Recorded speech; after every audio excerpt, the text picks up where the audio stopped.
Milwaukee. That just means I love you, Milwaukee. Welcome to Nyumba Upendo, the house of love, with your host, Kweku Amawasi. Hey, my home girl is still out. Dr. Mutri is she's here in spirit, but she at home on the medication. So hey, don't call in, Dr. Mutri. I don't know what you might say today, but no, she's recovering from surgery. Just want to know we sending you healing vibes, loving vibes. And that was actually a part of the P&P today. You know, I can't start the show, Jermaine, without getting my P&P, and that's my prayers and permission. My mother gave me permission to be able to speak, as is in the tradition of our elders, for those who are younger, to make sure that we respect our elders, grant their permission to speak and to speak to the audience of Milwaukee. And she offered prayers, and in that prayer, not only for the show, but for her daughter. So Alicia, just know that we are looking out for you. In the spirit of today's show, it's a couple people who I want to just kind of bring to the forefront. I want to talk about an elder who's still living. Her name is Claudette Colvin. You know who that is, right? Yeah, you do. Claudette Colvin was Rosa Parks before Rosa Parks. You know, she was the 15-year-old. Four of her friends was on the bus. They like, y'all got to get up. She's like, I ain't going no place. But she was only 15. They said she was a little too dark. And then she ended up getting pregnant at 16. So they was like, we can't build the case off of that. But because she had the courage to do that and start that kind of legislation, start that movement, when Rosa Parks came, it was already primed to pump. So we want to make sure that we give her, you know, those type of props, because when we do that, it's kind of in the spirit of what today's show is. And so for the ancestor that I like to nominate the show for is Victoria Woodhull. She's a white woman, but she was the first woman to run for president. But what was so significant is she ran in 1872. You know, that's that sweet 13-year period of the reclamation period. So even when they talk about like when you help the least of them, you help everybody. Well, she recognized, hey, all these black people running, getting elected, maybe it's time for a woman to get elected. But the real ancestor who I'm putting the show up for is for Clarine Mitchell. She was the first woman, a black woman, to run for president. She ran in 1968. She was a part of the Communist Party. And I know a lot of people say, ooh, but you got to remember that the Black Panthers and all of them was associated with communism, just because it was the fact that, you know what, we're not dealing with this capitalism. We're not dealing with the stuff that's the oppression of the people. And for those of you who don't know Clarine Mitchell, she also was the leader that helped to run Angela Davis, Free Angela Davis campaign. So when we talk about the spirit of today, we're talking about everything about succession and progression. When we talk about everything that we want to do and how we want to come in, what we want to talk about is understanding that if you are the first person to swing that axe on that tree, you might not hit that tree down, but it's the combination of multiple axes and axes and axes and axes that allow that tree to come down. And just walking into the room, I know we got some feminine energy because the room smells better already. And what we're talking about is none other than the person who I asked at the last minute to come in. And she so graciously stated she would come in. But this young lady, I just want to read a little bit of her resume. You know, she ain't gonna want nobody to know that she just came back from Harvard, you know, getting this leadership, program, Young American Leadership Program certification. But she had did it before at Cardinal Stritch, so she had been in this before. Currently, where she's at Metropolitan Milwaukee Association of Commerce, she's the Vice President of Talent Strategy of Community. But before that, she was the Vice President of Community Affairs. She was the Executive Director of Fuel Milwaukee for Regional Talent Retention. But one of the things that I most admired about her, and she just told me the story maybe about a month or 2 months ago, was that when she was over as Executive Director for America's Black Holocaust Museum, and I was like, man, how was that experience under brother Dr. James Cameron? I mean, that was just the thing. So Corey Joe Biddle, welcome back. I know everybody in Milwaukee know who you are, but welcome to Nyumba Upendo. How you doing today? Thank you. I'm doing great. I'm happy to be here. We talked about me being here, and look, it happened. And it done manifested. I'm so excited to have you here. But what we're talking about today is because you do so much work with that DEI lens. And we're going to talk about that a little bit later and how that intersects with mental health and just the workplace as far as removing toxicity or how it creates toxicity. Yeah. But I want to know, how did your experience with Dr. James Cameron really shape who you are as an individual professionally? So I'll tell you, I first walked into America's Black Holocaust Museum when I was 19. I was here on summer break from my freshman year.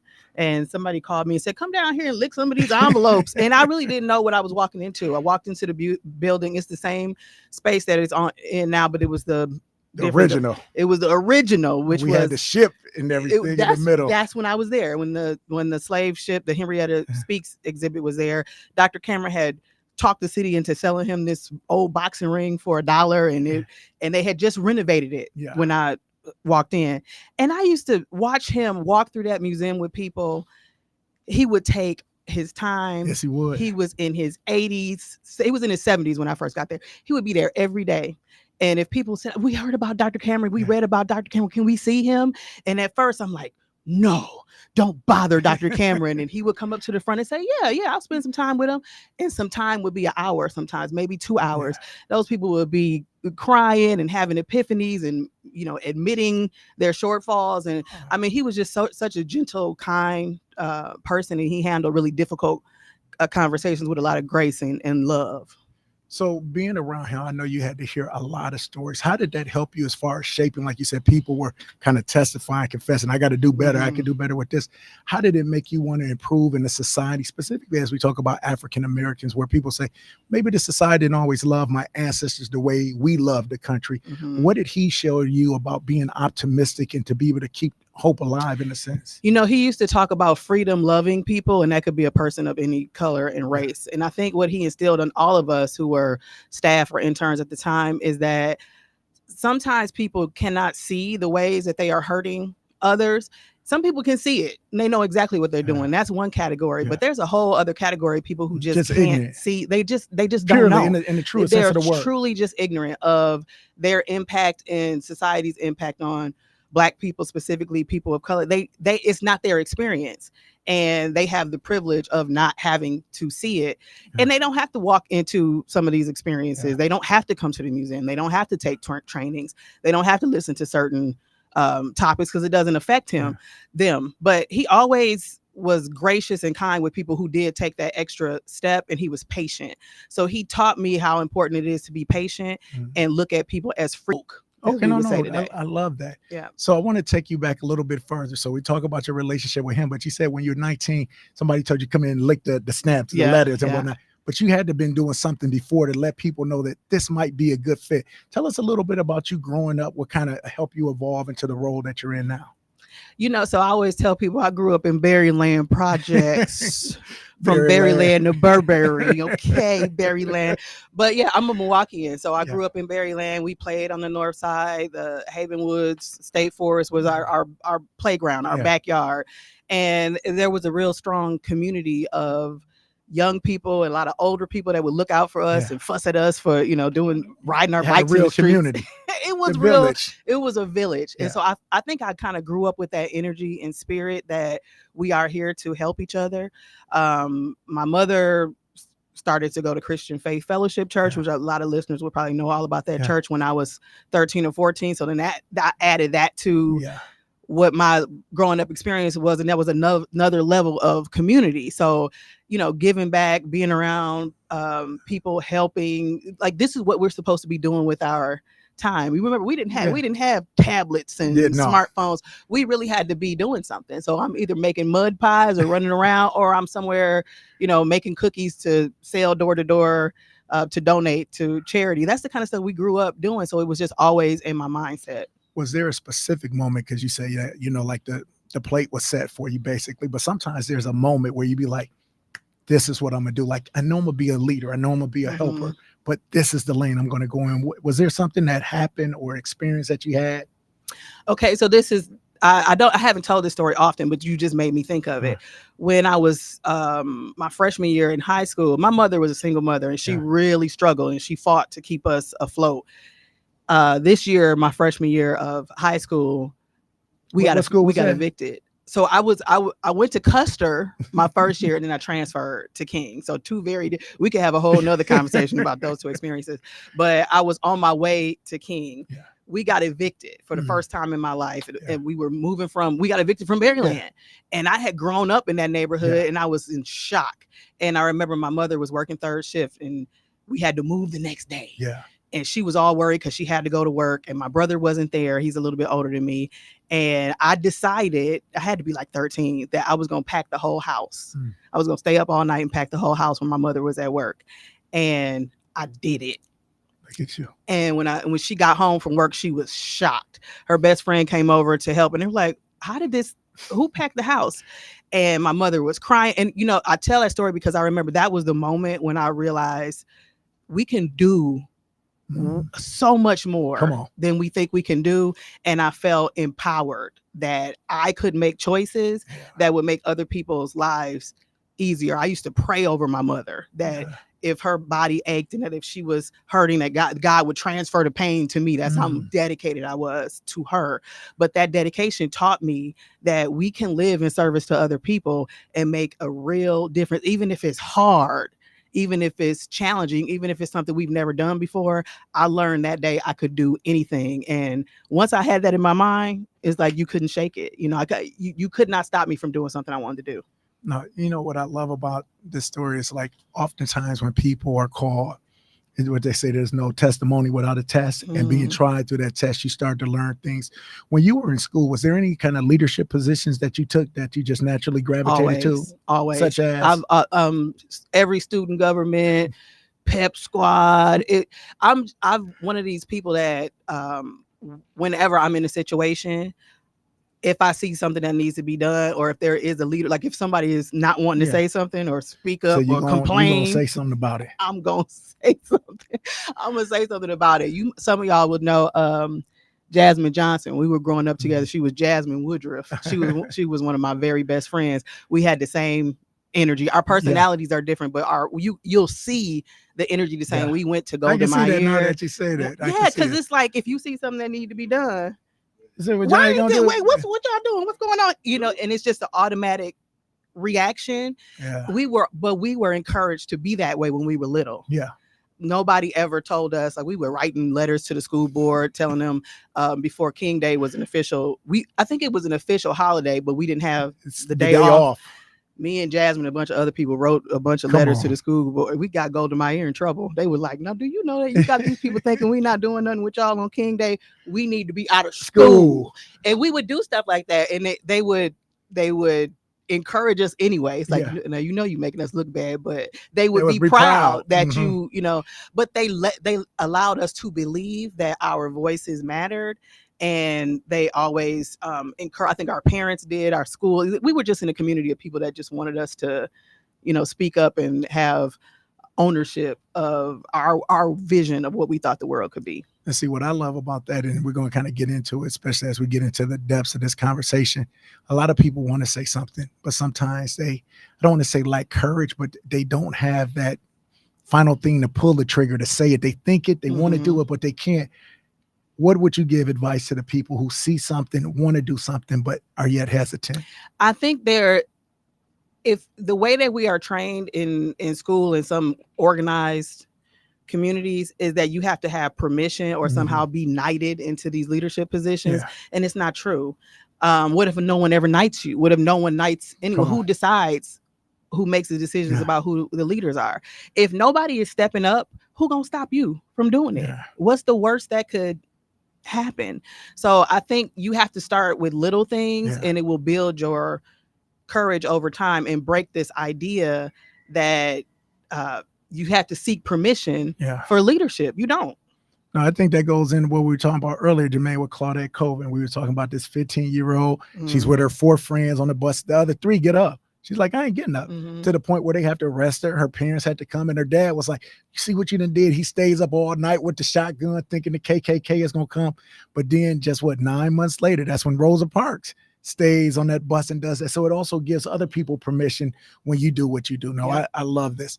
What I want to do is I want to kind of transfer this, and then we're going to really talk about it on the other side. Sure. But the work you do with DEI and everything like that. So for the people who like Trump at the NABJ and don't know what it is, explain what is DEI? So, and this is a ever changing acronym, but we still go by diversity, equity, and inclusion, especially in the workplaces. And it speaks to workplace environments, culture, practices around hiring and retaining people, not just people of color, black, brown, other, but everyone. Yeah. And really looking to ensure that everyone is having an equal shot at success and the same kinds of success in our workplaces. So when you talk about that, like the ever changing things, the last one that I heard was DEI, BJ, diversity, equity, inclusion, belonging, and justice. Anything that been added since?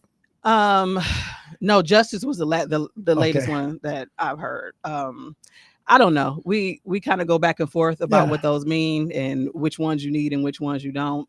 You know, essentially the spirit of it is the same, but I think a lot of the walking back is just fear that people don't understand.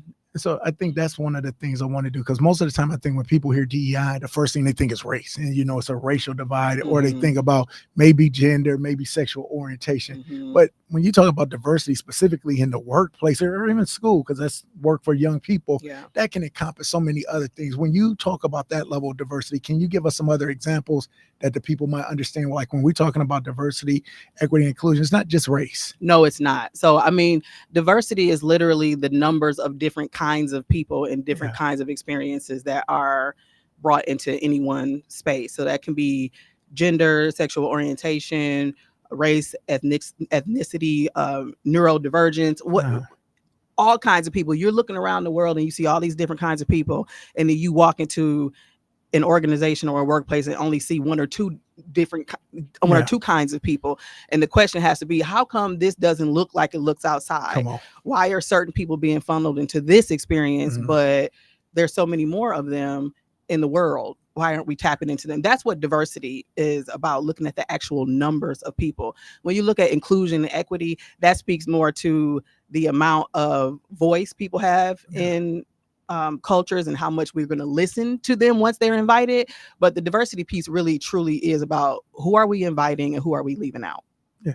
And so what I want to do, and I know we're coming up on the break, but what we're going to talk about on the second half, and I want you callers to listen in, chime in if you feel comfortable. We're going to talk about how like not having that level of inclusion and belongingness creates a level of toxicity and creates mental health issues for people who are on the job. We want to talk about how do we stay on the job? How do we improve our job, especially when we see these cuts from DEI, which really is just like you're saying, the overall understanding of how to make us feel equal within our work position. So, hey, listen up. You're listening to Nyumba Upendo on WNOV 860 AM, 106.5 FM. We'll be back on the other side.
a wave of ill will into goodwill, of hatred into love.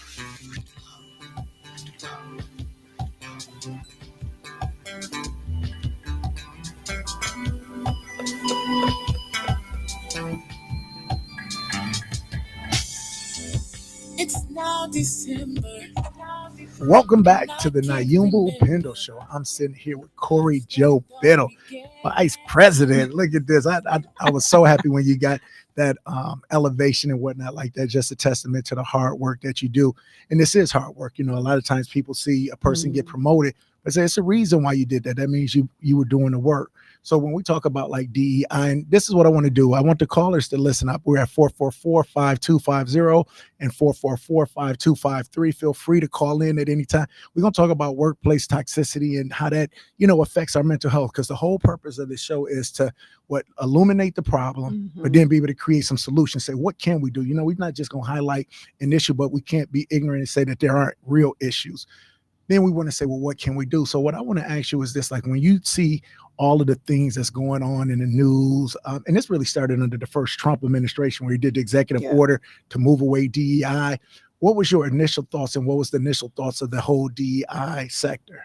I think it depended on where people were in their journey of this work. So for me, I didn't start out in DEI or human resources. My focus was on marketing and talent attraction and retention. My main audience was young professionals. So there was a diversity of sorts, but it wasn't this kind of diversity.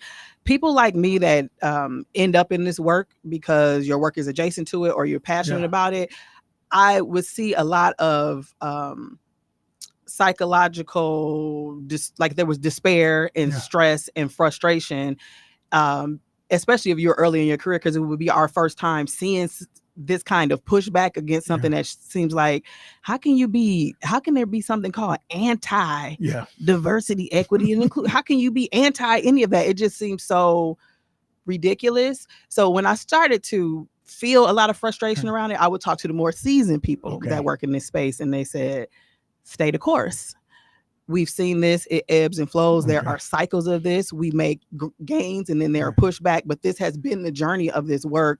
And people who have been in it 20 plus years know that it's a cycle. You stay the course and keep doing the work. That really has encouraged me because I've had days where I've been very frustrated.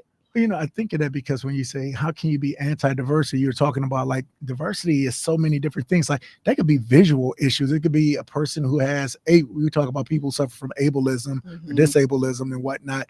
You talk about people who are blind, people can't hear, different things like that. So how is that then like rational in their mind? Because with ADA, American Disabilities Act, there's certain things we have to have in place for those who have diverse needs. So how does that anti-diverse work with that crew? So I think, again, it speaks a lot. It speaks more to the people who are anti whatever that thing is. That's not to say that other different ways of othering haven't happened and that there haven't been pushback.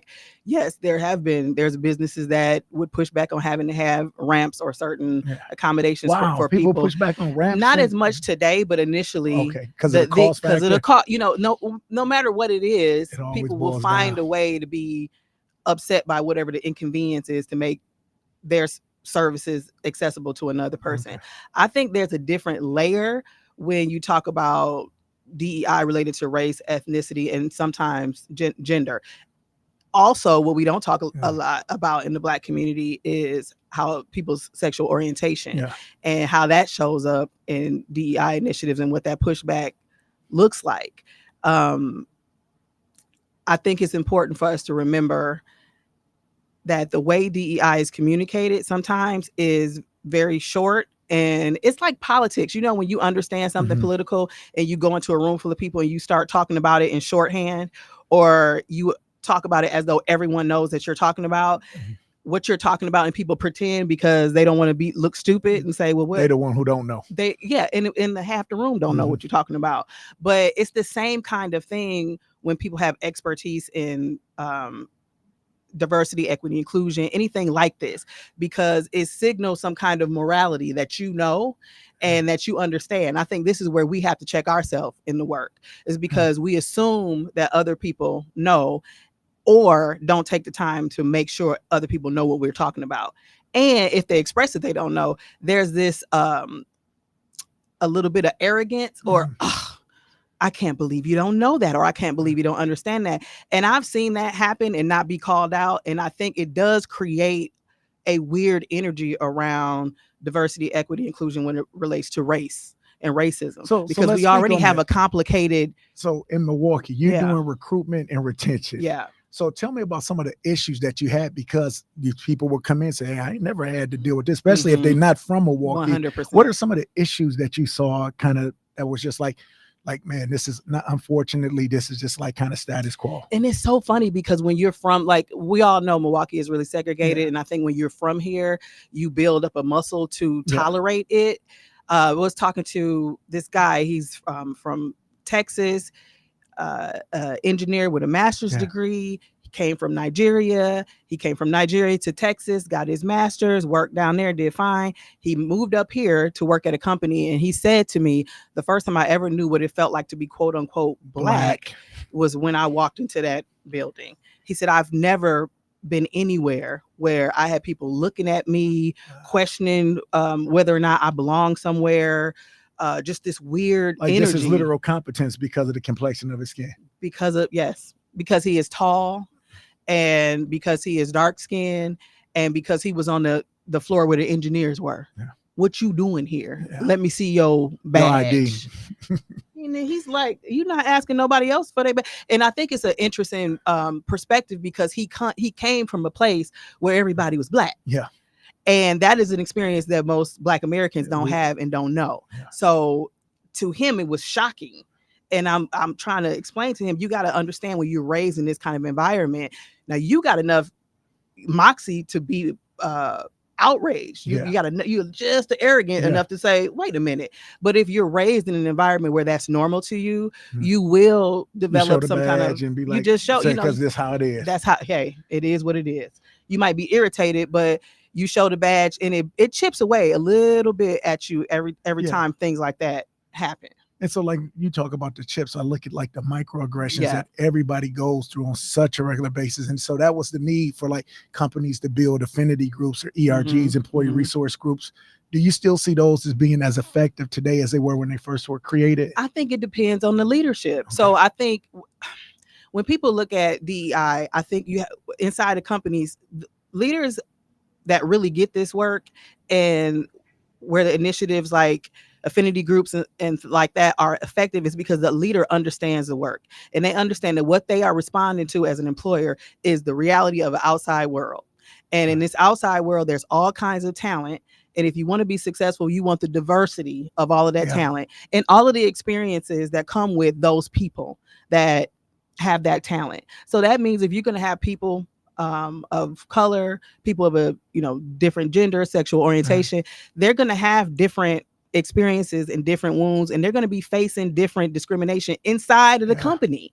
So the reason why the ERGs, and that's employee resource groups, or these groups that are just for one demographic of people, just for women or just for blacks or just for LGBTQ just for or young just people, just for Gen Z, for whatever. The diversity, for the diversity in the different ways it represents. They're safe spaces for people, and that's an acknowledgement by the employer that something is not right. Something's not right in the community, and we are remiss and it's intellectually dishonest to think that that's not seeping into your workforce and your management and your hiring practices. And so the leaders who are the most honest about why we're doing these things, I think, have the most successful programs. They have the best retention, and they have an employer brand that draws people to them. There are certain companies that you like, I just want to work for that company. And there are other companies or industries that but you might have to leave when that leader leave because their initiatives and ideals leave with them. If it doesn't pass to another leader who gets it,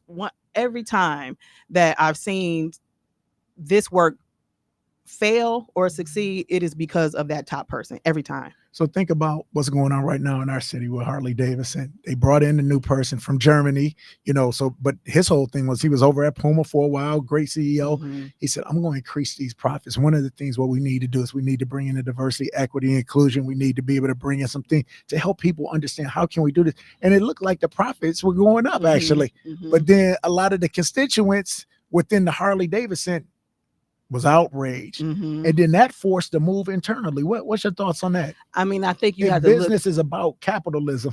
I look at it like this.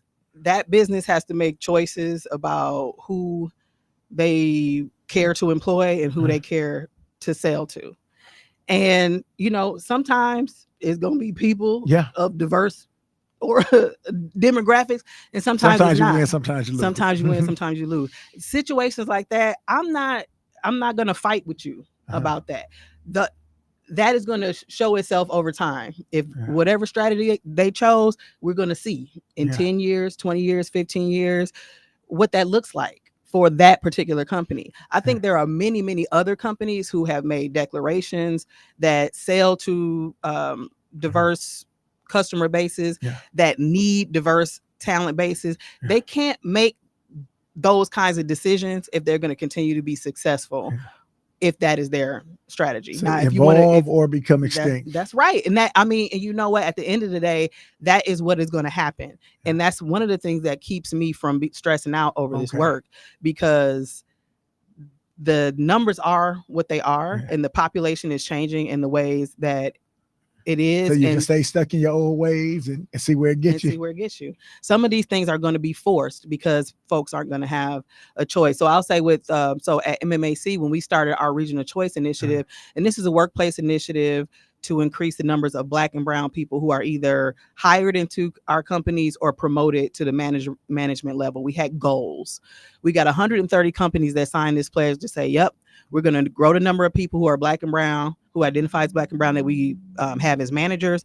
And we're going to grow that same population by employee at large numbers. And that was all about demographics. And it's all about what Milwaukee's population looks like, who's doing well, who's thriving, and who's not, and what can the business community do about it. We can hire people and we can pay better when there is clear disparity. The whole reason why we did the Regional Choice is because our 3,000 members, who are all businesses in the Milwaukee region, said, look, we have a pipeline issue, and segregation and racial disparity is hurting our ability to attract top talent from all over the world and from locally. Either people aren't attracted to the region because they are hearing about we had a brain drain. The people who we have good here are leaving. That's right. Because you get educated and okay, if I go somewhere else, that environment looks and feels different. Now, we've been saying that for years.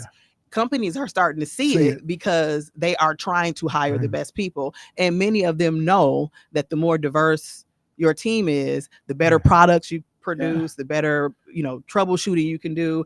That people have really bought into the business bottom case. Line. Period. The whole business case of diversity, people know that is true. But I think a lot of times, a lot of companies think that they can recruit diverse people and not change the culture. But they want you to fit in, assimilate into the culture that's already there. Are you a culture fit? No. What is that's the whole purpose? Is your culture one where everyone in here can fit? Is there a space for my authentic self? So the shift in the mindset of the talent is really driving the employer behavior. Because sometimes people think, like you said, it's a mindset. You didn't, because of the privilege that you have, you don't even know. And you're like, hey, we've rolled out the red carpet for you, but not understanding that we really want the red carpet that we needed.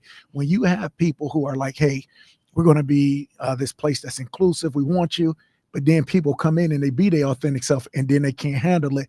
What are the suggestions that you have for these companies? And what are the solutions besides the HR, remedy, the immediate HR, intervention? I think the solutions team has to also be diverse, because I think here's the thing. But if it's not, that's the whole problem.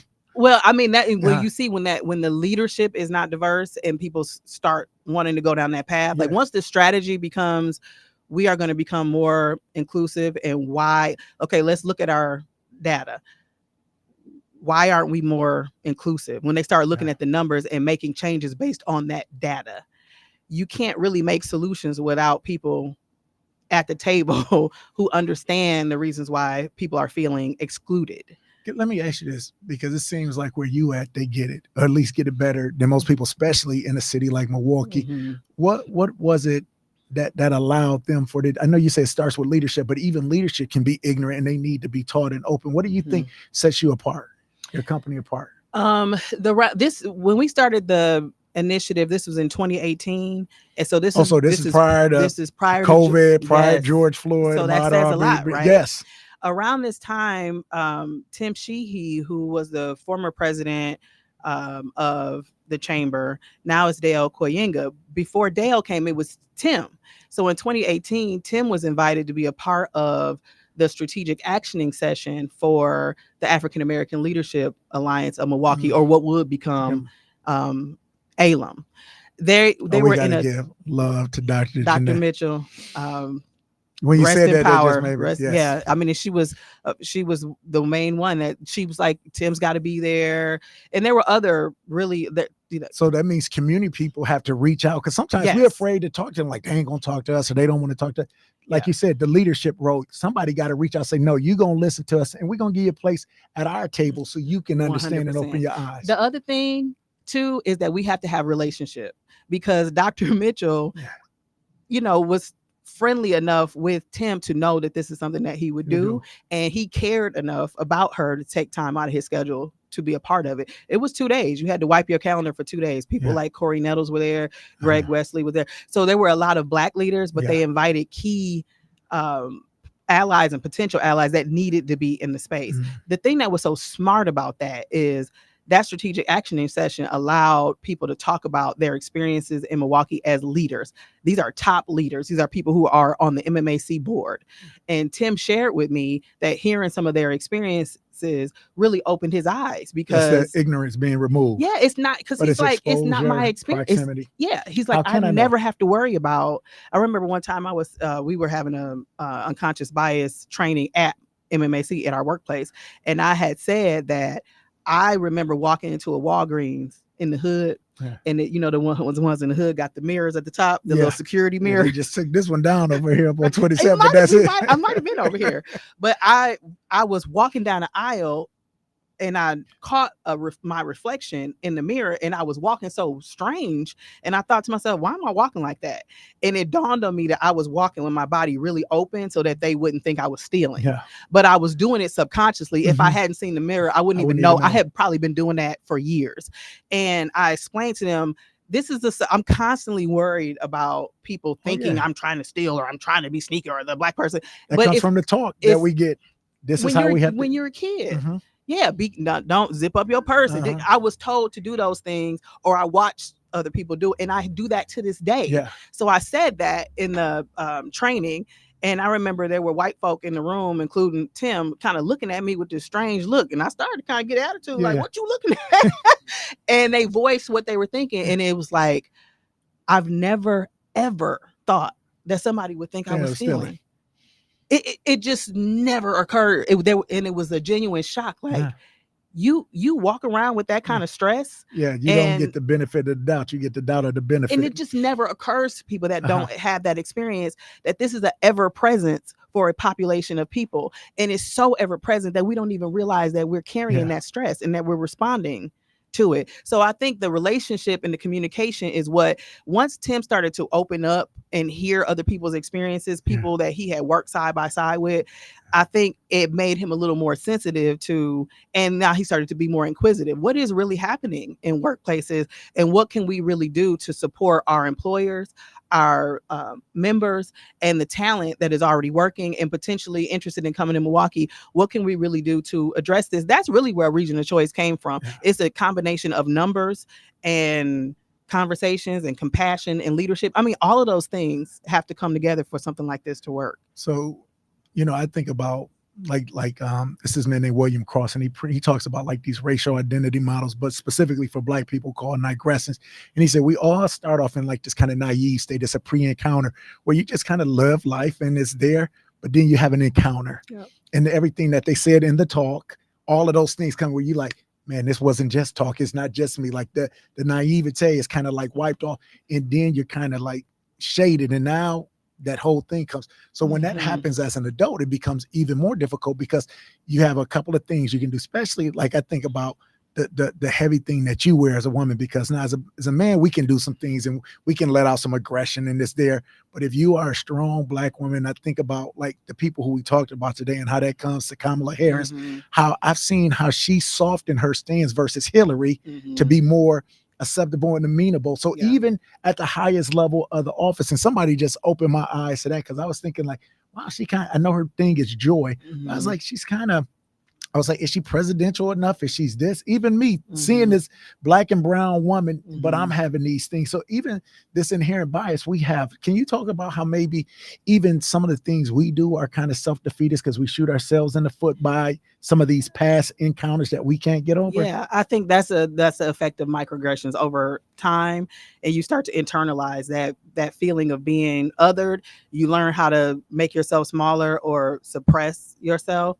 There's this walking sideways in the and not even realizing that you're doing it. Now, there's some things that I recognize that I'm doing, and I continue to do them. For instance, I know that as a woman of color, there's things that I can accomplish through my femininity that Black men, it would be harder for them to accomplish. That's why I think it's and I think that's why you can't use that. It's important for us to be tight with each other. That's why we can't let this gender stuff pull us apart. No because doubt.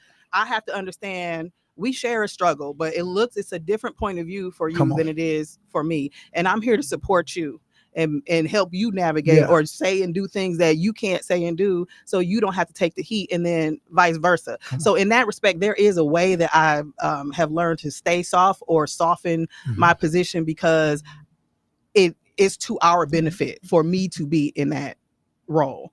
And sometimes, if you look at the speeches last night, the difference between Obama's speech and Michelle's speech, you see those nuances, but they support each other. One personality can say things that the other one can't, and I think that's a strategy with the short crowds. That's it. Right.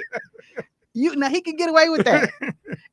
Only he. I'm always thinking, now who else could have got away with talking about the size of the crowds and the way he looked down at his hand and the room? No one can be mad at him. But had Michelle done that, it would have been a very different level of energy. So I think. Hey, we have a call. I want you to hold that thought right now. Caller, you on? We're gonna give you 30 seconds for questions or a minute for a comment. What's on your heart? Hey, how you doing, big brother? I was just sitting there listening, and I was thinking, I hear the lady talk, and I even caught you saying it a couple of times. The last thing she said that caught my mind when she said we can't let genders separate us. But I'm listening to the conversation, and the conversation has been people of color, brown people and Black people. That's a separation right there. And what it is that it has, by us adapting that language, it has created or is creating, right now it's in its infancy stages, but it's getting bigger and bigger. It's creating a third class party here. And believe you me, brown will outdo Black if we allow that language to exist, and we are allowing it, because I hear you think people of color, and you the African Upendo man, ain't you? Yes, sir. And you know what, hey Mish, I'm gonna tell you this is one time I 100% agree with what you're saying. I think what I'm trying to get across is this: when you talk about what are we striving for, and we have said this before, if a group or a company needs an affinity group or ERG group, then it's not good, because if a company is whole, you're right, we are one. And that's what we aspire to be. But in the meantime, between time, we cannot deny reality. But what you're saying is absolutely true. I don't discount what you're saying. Brother, when you say deny reality, that means you're accepting something that's being created. You're creating a third underclass party, which will be us, the Americans, because you're only 14% of the population. These other people are coming into the country and they're breeding with each other, whether they're from Honduras or wherever. They're breeding with each other because of the language. It ties together. The Africans that come here don't even breed with us, brother. The Haitians don't breed with us. we get more action from the moms. I mean, if we gonna fool around like that, if those people are not really breeding with us, sure they'll come in and have our women undercover, and if we get lucky enough to grab one of their bras, but they ladies is automatically trained and trained not to fool with that black man in America. Okay, so Mitch, let me ask you this. Let me ask you this. How do you create the oneness you're asking for?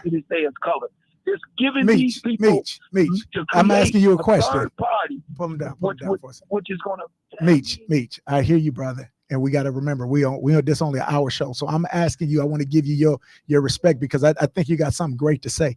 What is your suggestion to create this oneness, to not create this third party? Because I'm interested. And if you say something good, I'd be down to help you. What say you? Continuously promote black, and people of color is black.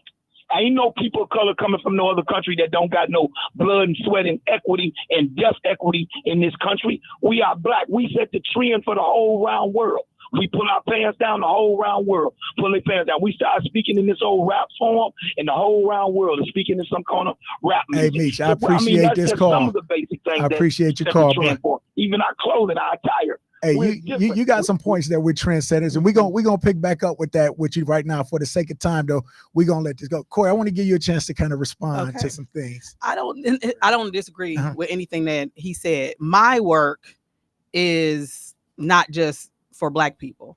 So the region of choice, again, we chose African American and Black and Hispanic and Latino as the numbers for the goals based on the population here and the disparity, the wealth disparity. And those were the two populations that had the biggest gap from white. So I understand what you're saying and I hear what you're saying, but we have to use metrics and numbers to start making the progress. But I do understand when you start calling people out, it does make this third. I get what you're saying, but that's my lens is broader than just Black people. And I know he don't like that, but we're gonna come back. Hey, Meech, keep listening. We're gonna finish this up on the other side. You're listening to Nyumba Upendo, the House of Love, WNOV 860 AM. Like instructions to a game. See, I'm not insane. In fact, I'm kind of rational when I be asking you who is more dramatic, this one or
recession, depression.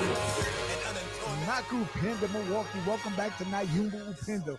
And just to meet this point, I was thinking of this quote from the Dismantle DEI Act. It says, the DEI agenda is a destructive ideology that breeds hatred and racial division. It has no place in our federal government or anywhere else in our society. Now, this is a law that was proposed by Senator J.D. Vance and Congressman Michael Cloud out of Texas. What do you think of that, Sister Cora Jo?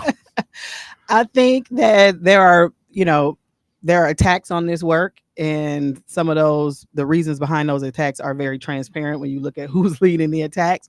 I'm seeing people navigate around it by doing their own rallying and information and preparing for what the legislative consequences might be.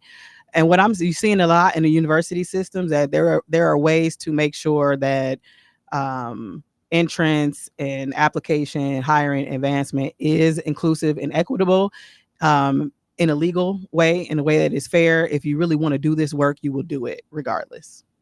So of all of the things, like we're talking to the people, giving final words of goodbye, tell us some of the things that you're doing right now to make it easier for the people who might be in situations where it's a bit toxic and harder to breathe. And then what else people can do as far as to help their companies. Yeah. So with the companies that have signed the pledge, get together regularly for best practice sharing. We call it a community of practice and passion. We have an annual summit. We're doing a yacht cruise tomorrow. We have opportunities for people to come together, because this is a very diverse group of people that do this work. If people wanted to do the yacht cruise, how would they get in contact? If you go to the website mmac.org, you'll see Region of Choice Mosaic Yacht Cruise right there on the website, and you can sign up to join us. These are people that do this work, that are passionate about the work, who work closely with others. It's just a way for us to support each other. And it's a very, very diverse group. Every kind of person that you can think of, the AAPI community, Black and brown communities, white folk, Native American, everybody's going to be there. And, we were talking a little bit off air, and this kind of goes into Meech. And we was like, what he was saying had a lot of credence. And I think that's what Obama was trying to say in his speech. He said, listen, we're all Americans. We're not always going to think alike. We're not going to have the same values and morals on everything, but we can respect each other's right. And I think the more we do that, we can express our own identities, but yet still come together in that melting pot. What's the final words you want to say to the people in Milwaukee? Ideally, region of choice for all. We want us to be one, everybody have the same opportunities. But as long as the numbers and the outcomes separate us and segregate us, then we have to address that separation and segregation with however we can, in a positive direction, and make positive changes. Hey, what can I say? You've been listening to Nyumba Upendo on WNOV 860 AM with Cora Jo Biddle, who is the Vice President of Talent Strategy of Community at Metropolitan Milwaukee Association of Commerce. I am your host, Kwaku Amawasi. I'll be back next week with Dr. Alicia Mutri, Upendo Milwaukee. We love you.